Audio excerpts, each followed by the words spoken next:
Hello everyone. Today we will be solving some examples about blocks and forces, and we will be asked to calculate the acceleration of blocks, and we will be applying Newton's second law on each mass.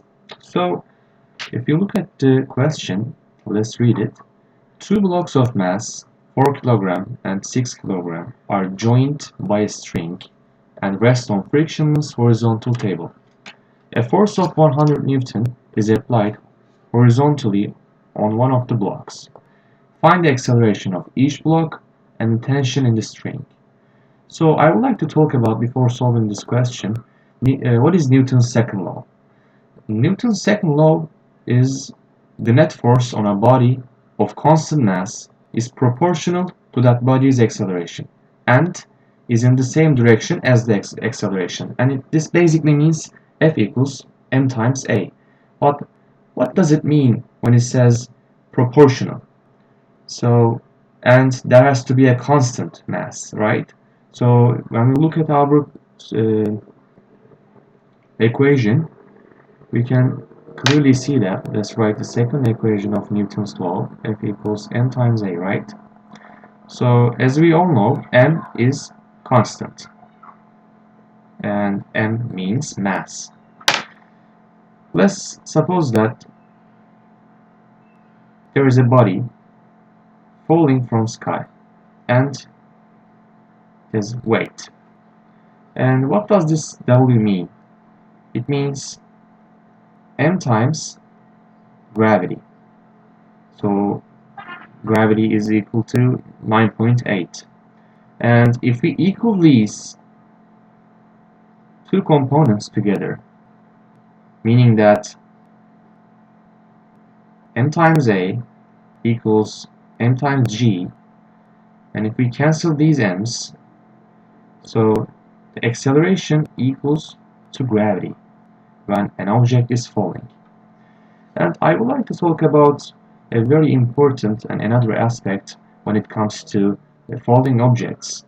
And it is very important to consider that irrespective of a body's density, their mass, their shape, or the material, all bodies fall with the same acceleration in a vacuumed area. So if it's a vacuum environment, all the bodies fall in the same acceleration. So these are the important components and detailed version of Newton's second law, and let's begin by solving our question. So the first thing that we have to look is examine the shape and the information that is given in the question. So as you can see in here, there are two blocks and they are attached to each other by a string, right? And there is an arrow that is pulling the 6 kilogram block with 100 Newton force. And it is very important to note that the free body diagram makes it clear that the 100 Newton force acts only on the body to the right. It is a common mistake, unfortunately, to say that the body to the left is also acted upon by the 100 Newton force. So this body is separate from this force. So this arrow doesn't mean it is 100 Newton. So let's begin by letting the acceleration of the system be a. Okay, so let's say acceleration is accepted as a. Okay, and the net horizontal force on the 6 kilogram mass is, let's call these T and again T. Okay, so the net horizontal force equals to 100 minus T.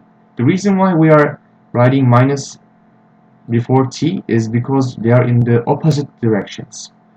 So this is the net horizontal force, and let's write the net horizontal force for also the first body, 4 kilogram, and that is T.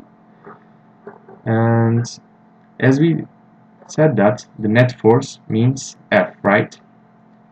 So the net force of the 6 kilogram is 100 minus T, and for the first block it is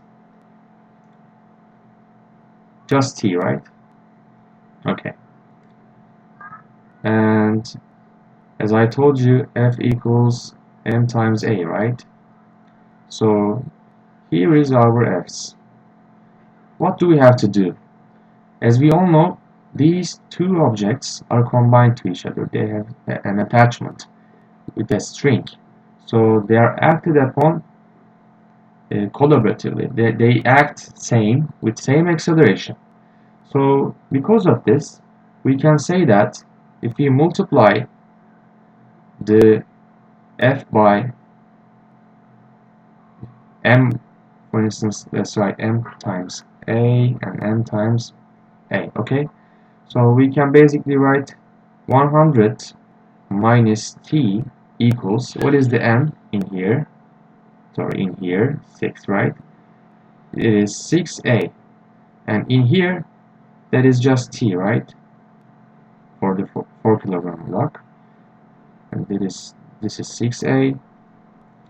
And here it is 4A.